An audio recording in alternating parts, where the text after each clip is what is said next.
So, Tamias wants to show you how powerful Kashtiras are. I really want to know how powerful this deck can be in Master Duel, and hopefully this replay shows you everything. For the people that did not know, Kashtira is terribly great. It is a deck that is built on banishing your opponent's cards face down and summoning huge monsters to the side of the field. I say Tamias' hand checks out for an average Kashtira hand, as this deck be struggling a lot. And he's going first. Let's see what he does here. All right. So he's going to activate Prosperity. He's going to banish 6 cards because the deck doesn't need its extra deck. He's going to see the top 6 cards. Holy, those are some good cards. And he's going to add the Kashtira Unicorn. All right. We'll summon the Unicorn, then activate the effect of Rise Heart. Rise Heart will then banish the Kashtira Finra to banish the top 3. Unicorn will add Kashtira Birth. And now Kashtira Birth will activate its effect to special summon Finra back to the side of the field. He'll use Finra to get another copy. And now since he has level 7 monsters on the field, he's going to Exceed Summon. He's going to make Diablosis the Mind Hacker. And now with the effect of Kashtira Birth, he can normal summon Kashtira Ogre, allowing him to add Preparations to the hand. He'll set 2 cards face down. Or 1 card, my apologies. And make Shangri-Ira. Here's where some crazy things with Kashtira comes around. The effect of Mind Hacker will allow him to detach a material to look at his opponent's extra deck. He'll banish the Electromite. It triggers Diablosis and Shangri-Ira's effect. Shangri-Ira will lock out a zone, right? And now Diablosis will banish more cards, which will trigger Shangri-Ira to lock out another zone. And it gets a little bit worse when this deck gets more stuff coming up in the future. But for right now, Pendulum players, beware.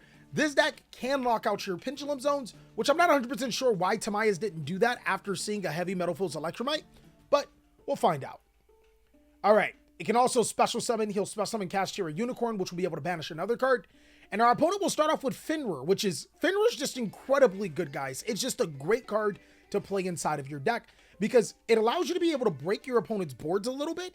And when your opponent activates effects, you can then obviously get rid of him. 2400 beater can search itself. It's Cyber Dragon. So we'll add a card. Tamias will banish Beyond the Pendulum now, but that'll trigger Finra to get rid of Shangri-Ira.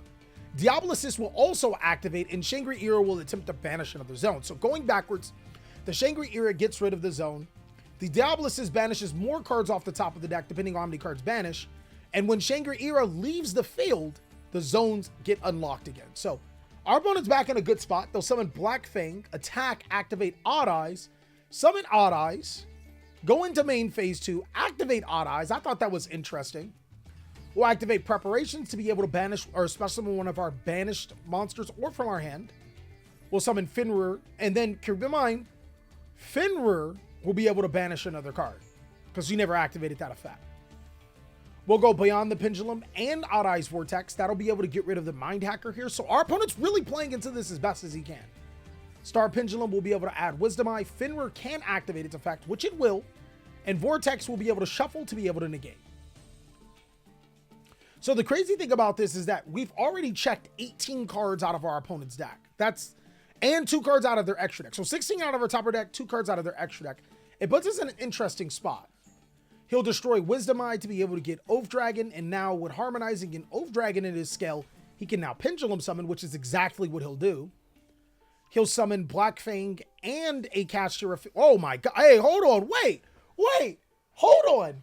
This isn't just Pendulum. This is Pendulum Kashtira. That's crazy. He's going to summon Unicorn, Finra, Wisdom Eye, and Black Fang. He's going to get a Birth to his hand, activate Birth, and now he can do some crazy plays. All right. So Black Fang plus Wisdom Eye will make Time Star. And this is what I mean about the versatility of this deck. Since there's 7s, you can easily Pendulum out, since your scales are normally the highest 8 and the lowest 4. We'll now use Finra and our Time Star into Dark. Keep in mind, Birth can summon from Graveyard. We'll use Dark in our other Finra. We'll make Selene.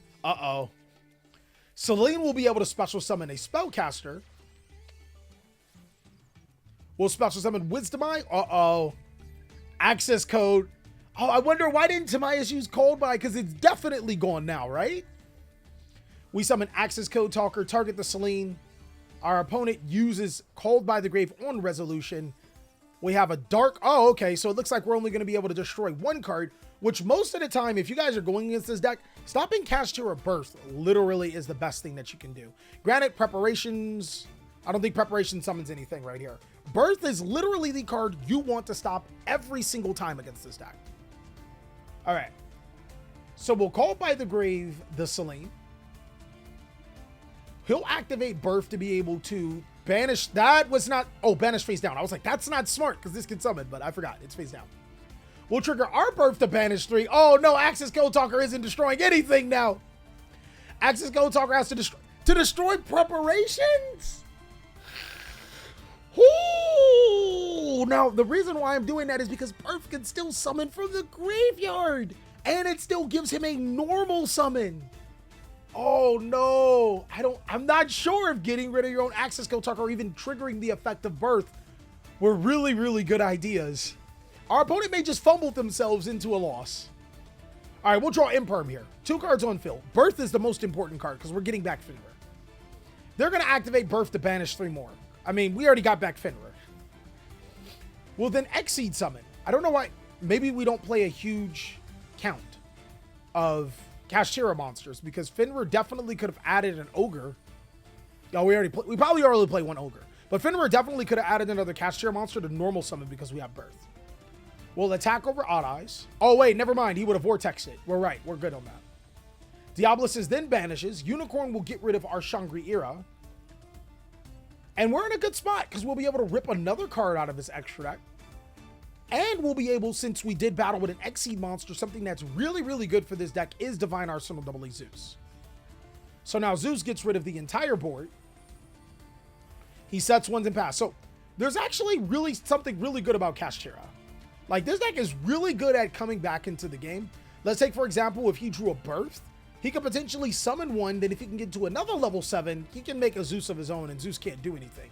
But Timaeus actually is in a commanding position with Infinite Impermanence and Ash Blossom. This deck is the top deck king most of the time.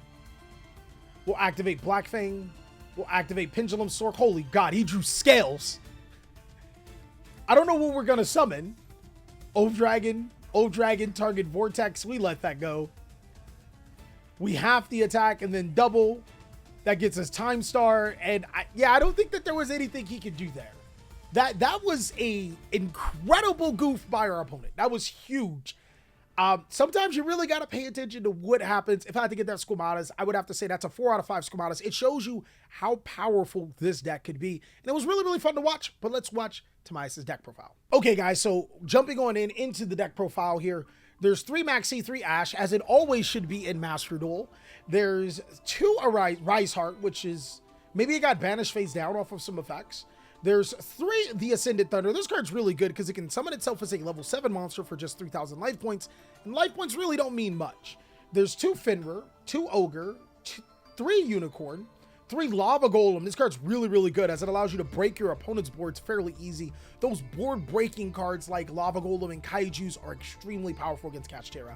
2 Nibiru, which is also great against Kashtira. 1 Reinforcement, 2 Called By, 3 Book of Moon, another amazing card. It looks like he's really pimped out his deck to be able to go against Kashtira. 3 Birth, 1 Prosperity, 2 Triple Tactics Talent. Let's get the rest of this. Crossout Designator, Infinite Impermanences, and Kashtira Preparation.